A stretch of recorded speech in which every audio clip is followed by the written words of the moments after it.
Thank you very much for being here, Doug. The #1 energy person anywhere in the world, acknowledged. I was amazed that he took the job, and he did it without hesitation. What he gave up, what Doug gave up, what all of them gave up, nobody would ever know, but Secretary Chris Wright, #1 anywhere in the world, acknowledged. And drill, baby, drill, Chris, right? Drill, baby, drill. The energy prices are way down, and they're going further. Secretary Linda McMahon, education, moving education back to the states, Linda, right? Getting it back to the states where it belongs. Secretary Lori Chavez DeReamer, thank you, Laurie, very much. Director Russ Vogt, Director, thank you. What a good job he's doing. Cutting, but fairly cutting. Director Tulsi Gabbard, thank you, Director. Ambassador Jamieson Greer, what a job he's done. We've taken in trillions of dollars in tariffs, and we want to keep it that way. It's been good for our country, I can tell you, including national security. General Dan Kane. General, thank you. He's a real general. And congratulations on wiping out the nuclear capability of Iran in about a matter of seconds once they got there. They traveled a total of 37 hours, but once they got there, they were very quick. And also to many other very distinguished guests. We have an amazing group of people. I'd like to name every one of you, but I think a lot of people would be upset. It's a little cold. The pages of American history are filled with the tales of titans, icons, innovators, and trailblazers who built this country into the greatest, most ambitious, and most prosperous nation the world has ever seen. And we brought it to new levels. I'll tell you, we were going in a direction for a period of time, but we've never been hotter than we are right now. This is the hottest country anywhere in the world.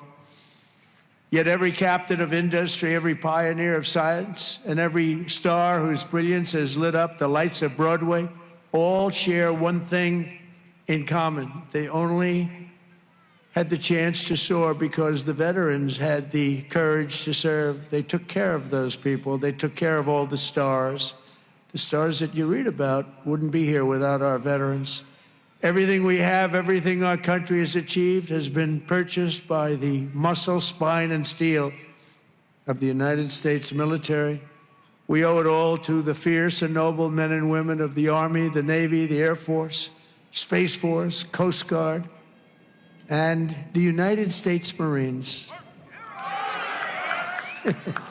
Here's a guy. Our service members, our own words, are the greatest possible tribute to their immortal valor. Shortly before the Battle of Bull Run, Major Sullivan Ballou of Rhode Island became a big name, didn't he? Wrote to his dear wife, Sarah. He said, "I know how great a debt we owe to those who went before us," he said. "And I'm willing, perfectly willing, darling, to lay down all my joys of this life to help maintain this government and to pay that debt." Just 1 week later, Major Ballou did just that. He gave his life to save our country.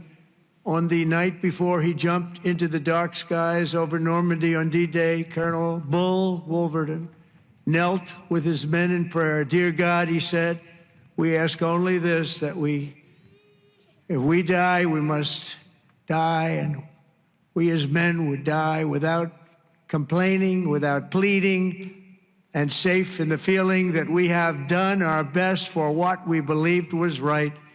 We must do what is right." Colonel Wolverton, too, died for us so bravely in battle. Today, we remember with overwhelming gratitude the more than 1 million American service members who have made the supreme sacrifice and laid down their lives for the good old USA.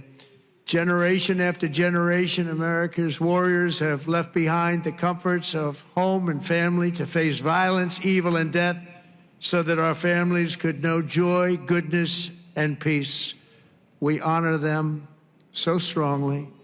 Our heroes have lived through unthinkable nightmares so we could live the American dream. And the American dream is coming back again, stronger than ever before. And you'll see that as the next few years evolve. They have volunteered to give their last breaths to all of us so that we could breathe free. And today we know without any doubt in our hearts that after 2.5 centuries, America stands tall because America's veterans stood so strong. And soon our country will be stronger than ever before. The American veteran has forged a legacy of gallantry and daring without parallel in human history. In September 2009, Army Captain William Swenson was driving through the Afghan mountains when his convoy was ambushed by over 60 Taliban insurgents. He and his comrades were pinned down for hours without artillery or air support. A fellow soldier was shot in the chest, and Captain Swenson crossed an open field to aid his brother in arms. People said, "Don't do it, Captain, don't do it." He did it. When the terrorists closed in around them and demanded their surrender, Captain Swenson threw a grenade at the enemy and rallied his men to break their advance. He then carried the wounded soldiers hundreds of yards to a rescue helicopter before charging back 3 times, back and forth, into the fire to save the wounded and bring them home. Even after 7 hours of fighting, he refused to leave any man behind. Retired Lieutenant Colonel William Swenson is here with us in Arlington. And for his actions that day, he proudly wears the Congressional Medal of Honor. Colonel Swenson, thank you very much. Thank you very much, please. Thank you. Thank you very much.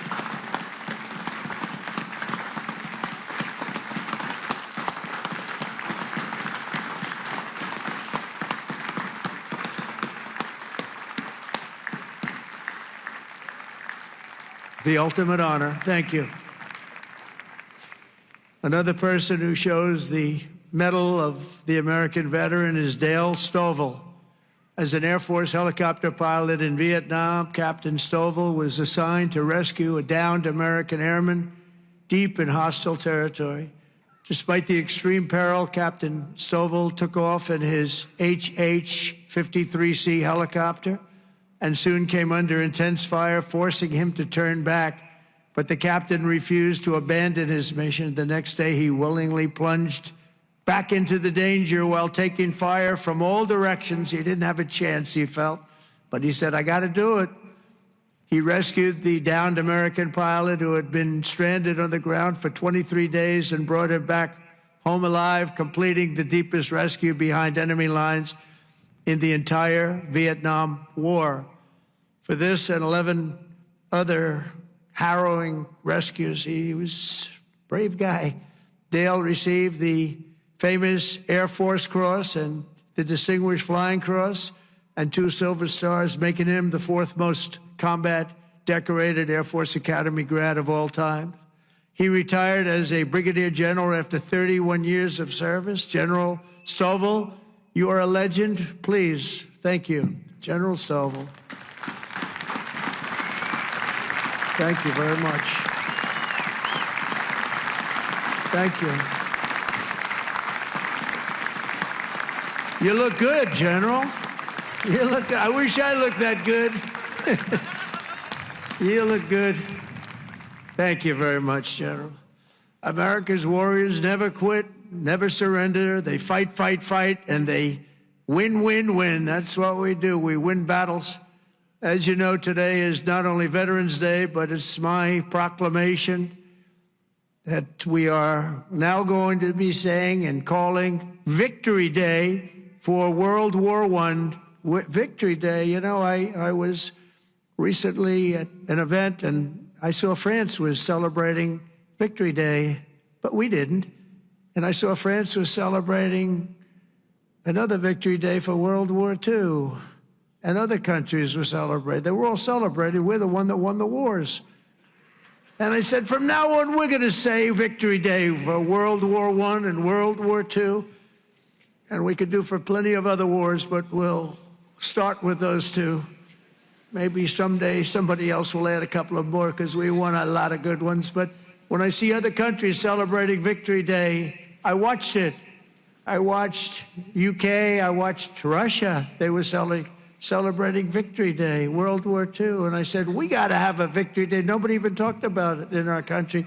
But from now on, we're going to be celebrating Victory Day for World War I, for World War II, and frankly, for everything else.